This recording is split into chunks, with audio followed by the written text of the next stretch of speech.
What is up, guys? This is NKO Dreamer coming here at Disney Supreme, and today we are going to be ranking some of the best Hollywood Studios rides. It says 2023, but all these rides are currently active, and I'm going to be counting Rock and Roller Coaster even though it's no longer available because it is turning into a Muppet ride, so you know. And I'm not including shows. We have 5 rankings: GOAT, amazing, good, mid, and lame. And we have about 8 rides. I count these as rides. If it moves, if it's an attraction that is technically a ride and not a show, I'm gonna count it. And these are the 8 that I came up with. So I don't know how I'm gonna start this, but okay, well, I can start like this. Wait, hold on, there we go. Alien Swirling Saucers is pretty lame. This ride's not horrible, but compared to the rest of the park, it just doesn't really bring much. The theming is fine. Little kids will love it. It looks good at night. It fits the Toy Story Land's tone. I don't even have much to say. It's a very lame ride. I can't even say it's mid because it's just not really that creative either, so it's gonna be lame. Sorry to the swirling fans. Runaway Railway. So this one's an interesting one. I really loved the Great Movie Ride. I think Hollywood Studios should have been a symbol of celebrating old cinema and the pioneers of Hollywood. It's in the name, and this was announced and it became basically a kiddie ride. I wasn't super happy. And if you asked me a few months ago, maybe even a year ago, I would have not put it really high. I would have probably put it at good. I will never put it at mid because it is a really unique ride. However, I was a fool because Runaway is actually kind of amazing. I don't have any reason to put it any lower. This ride is it's pretty cute, super re-rideable, great for all ages, has really fun music and pacing.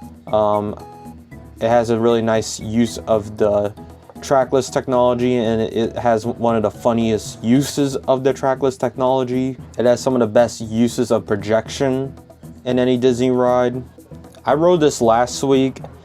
It was a walk-on, and yeah, this ride just makes me happy, man. Like, this ride, I cannot really name one little nitpick because it does exactly what it's trying to be, you know? It's not trying to be better than the Great Movie Ride. It has nothing to do with the Great Movie Ride. It's just trying to be a little dumb Mickey and Minnie railway ride. And for what it does everything it's supposed to. It is amazing. It's a really sweet ride. It has the most catchiest songs for a pre-show. At least one of them. I can't even think of a competitor for that. It's a solid ride. It's amazing. I'm glad I'm ranking it after letting it marinate, because if you asked me a year ago, it was going to be here. But I actually kind of like this ride. Ooh, Smuggler's Run. Huh. See, personally, I feel this. I do not love this ride. And I rode this opening week. It was a 90-minute wait for my birthday. Super hot, super long. I didn't see any POV. I didn't know what to expect. So when I went on and it was basically a Disney Quest simulator ride, basically a more personal Star Tours ride, I got really offended, you know, but it's gonna be mid. Now, I mean, let's start with the positives. The Falcon, the Millennium Falcon, is really iconic. Anytime we're talking about the original trilogy, I'm gonna be really optimistic and positive about it because that's my favorite part of Star Wars, the original trilogy. The Millennium Falcon is great. The queue is pretty great. It's really atmospheric. It's really immersive. But the actual ride experience depends way too much on who you get stuck with. It depends if you are pilot. It depends if you are engineer. If you're in the very front, then you're probably gonna have a better experience. If not, you're gonna be smashing buttons. But even people put too much emphasis on that part. Even if you're the pilot, let's say you're the pilot, it's just a video game, man. I see actual people defend this ride. Like people actually, it's really like Star Wars fans, you know, they think this ride is like Haunted Mansion to them. They think it's if you ask some Star Wars fans, they'll put it up to here. But no, it's mid. It's just, as an entire attraction, if you're grading an attraction, it does a lot of things I just don't love. Some rolls are just not fun as others, It is less cinematic than it should be. The ride quality depends on strangers and seating. It's not as emotionally exciting as the other Star Wars ride, which we will get into. And it just feels like a big game. Like, it's really mid. If this was a walk-on, I would probably go on. But you have to understand, my first experience of this was so bad. And it's not like that was the last one. I rode it like 3 or 4 more times. And I never walked out like, that was great, that was good. It's usually very mid. The reason why it's not lame is because I do love Star Wars. I do like simulators in a sense, because, you know, Flight of Passage, I kind of have a soft spot for that.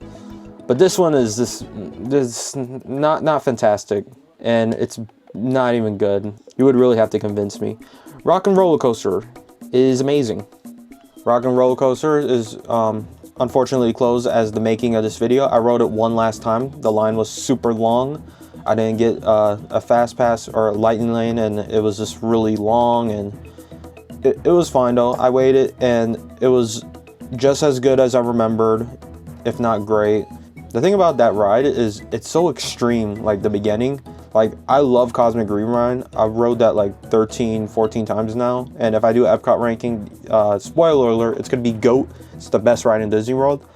Rock and Roller Coaster, that launch is so much velocity going towards the darkness, and it is one of the things that makes it so unique, because you literally go straight into a corkscrew, and you have like all these like signs around you and these objects. It's just a really thrilling experience.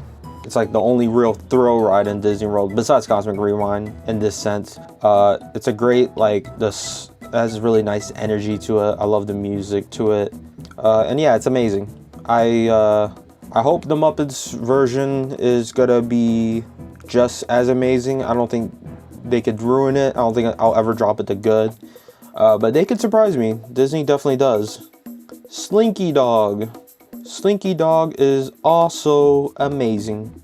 Yeah, I'm gonna leave it at amazing. Slinky Dog is really great and amazing. I really appreciate this ride. Some people will put it on good because it's just like a basic just coaster, but it's just so fun. It's such a like smooth, bright, likable, re-rideable, crowd-pleasing coaster. I love how Slinky talks on the ride. I like how a lot of the toys talk on the ride. I love the entire track. It just looks like a big play set. When it slings you back and launches, and Slinky's "hang on, here we go" is one of like the coolest parts of the ride. And then you have a little tiny top hat. You get that up and down part. It really works with the Toy Story energy too. Like, I'm glad that Toy Story actually has like a pretty nice coaster, not just Toy Story Mania or Saucers or, geez, that's really just those, you know. I'm glad they have a draw. This is the draw of Toy Story Land, and I think it's a really fantastic one. If I had to nitpick, I don't love the queue. The queue is pretty A, boring, and B, uncomfortable, especially during, like, if the weather's extreme. If it's summer, it's the worst queue in Hollywood Studios. Darn near the worst in all of Disney World. It is not my favorite. And also, the wait time is gross, which hurts because that is the problem with the queue. If I could just get on the queue, get on the ride through the queue faster, this wouldn't be a problem. But this line is never lower than 70 minutes, and that is a big problem. It's so hard to get on this ride, but as a ride, it's still amazing, and it's amazing, you know? Star Tours, I'm gonna be honest. Doing this ranking, if there's one ride I rode more than all of these, it's this one. Star Tours, I rode so much because it is a walk-on, and I love Star Wars. I'm a big Star Wars fan, and this ride is like a staple, or it used to be. Now it's like kind of like, a lot of people think it's mid, maybe lame. Some people say it's like the worst ride ever, which I think is a little harsh. To me, I think it's good. I'm a little biased. I think it's good. I think Star Tours definitely deserves respect. It walks so Galaxy Edge can run, you know? It has huge historical significance, strong re-rideability because it's a walk-on. I love how the ride is structured around like randomized scenes. You know, I think that really helps. I don't like the scenes I've been getting lately, but I'm just glad that they're sticking to like that format of each ride being different than the last, you know? I know simulators has been getting a bad rap, but this was the simulator. This was the simulator that gave birth to most simulators, you know? It's a classic. It's a classic. If their context is important, because if this ride was made in 2020, it's gonna be like here, maybe even here, but it's a classic. I cannot put it lower than good. It is good. It's definitely not these two. But to say it's mid is harsh. Like, in reality, it probably is mid, but it's good. If you're not a Star Wars fan, you're probably gonna put it here, but I love Star Tours. But it's not the best ride. It's good. Now, Rise. Whew. Rise of the Resistance. Yeah, we know it's going GOAT. It's going GOAT. This is the most ambitious ride I have rode in the last 5 years. I got off the ride and realized, wow, dark rides and storytelling attractions will never go away. Because after riding Velocicoaster and seeing that get all the hype, it kind of made me disappointed because I thought we're just going to be thrilled by the spectacle of the attraction's extremeness. I thought we were only going to be caring about the twists, the top hat, the G-force, and people will grade rides off of that. They said that's better than Hagrid's because it's more extreme. I don't grade attractions like that or rides like that. I grade it off of an overall tone. Haunted Mansion to me is a 10 out of 10 because it's storytelling. Does it go 2 miles per hour? Yes, but it has a lot to tell. It has a lot of atmosphere to explain.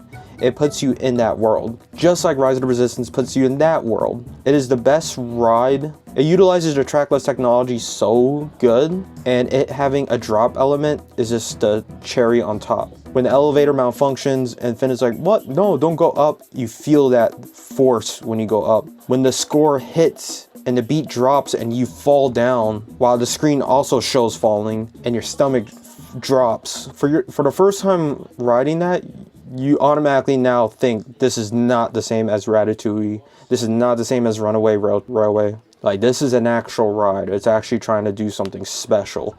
I love how creative it is. I don't even know where to begin. I love when Kylo drops down and it's a real lightsaber mixed with the hologram. I love how his lightsaber goes through the roof. In terms of scale and technical achievement, this is probably the most impressive ride in the park and maybe even Disney World. It combines multiple ride systems, giant sets, walkthrough moments, pre-shows. This is Disney World when it's firing on all cylinders. And to top it off, it has one of the best reveals of any Disney ride when you see the Stormtrooper room. Like, come on. This ride is trying to be so immersive, and it succeeds in basically every single department. And it's a GOAT. It's one of the GOATs. Toy Story Mania. Toy Story Mania, huh? How do I feel about Toy Story Mania? I gotta think about this one. I think Toy Story Mania is... I really didn't love this ride when I first rode it as like a 10-year-old. I mean, I did like it, but like as time goes on, then I was like, it's just an arcade and it's not fair to treat it like a ride. However, I do like it more than these two, so it's gotta be good. It's good. I love rewriting it. It's really interactive and competitive. It's great family fun. It's great Toy Story energy. It's not a story ride. It's why it's not amazing or GOAT. Like, it's not really trying to say much. But it doesn't have to. It's good. It's fun. I love it. It's a Toy Story ride, you know? I'm gonna put it there. It's good. And we got one more left. Tower of Terror. Tower of Terror is gonna be GOAT. Tower of Terror is GOAT. Alright.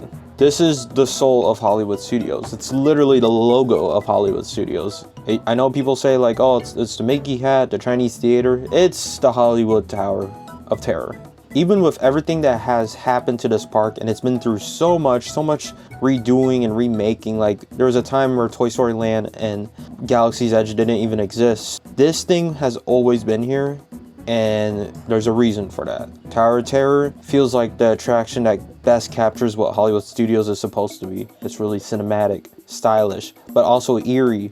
With also being iconic, the hotel's facade is one of the greatest visuals in all of Walt Disney World, especially at night. The queue, the lobby, the pre-show, the boiler room, the music, the pacing. It's a really really grown up haunted mansion. It shows how scary and spooky these rides can really become. All of it builds dread perfectly, and unlike some rides that are mostly about one giant effect, this one has atmosphere from beginning to end. This ride has the sauce, and it also makes the drop ride actually entertaining. The idea of ghosts of that hotel trolling the visitors with buzzing and up and down, like it really feels haunted. It really captures what the Twilight Zone was really trying to do, you know? It was just trying to be very mythical, because this ride is just it's so magical. It is the GOAT. Between these two, I'm gonna put Rise number 1. I think Rise is just, on a technical level, this levels above a lot. But this is the real soul. This is like the magnum opus of Hollywood Studios. This is the best ride in Hollywood Studios. If I had to rank these, I think in this order is correct. I think Runaway Railway is so sweet, and I love it so much. I can't put it lower than 3. This is right too. And yeah, this is my ranking. If you disagree, let me know in the comments. And if you want more of these ranking videos, I could also make more. Just let me know. But until next time, peace out.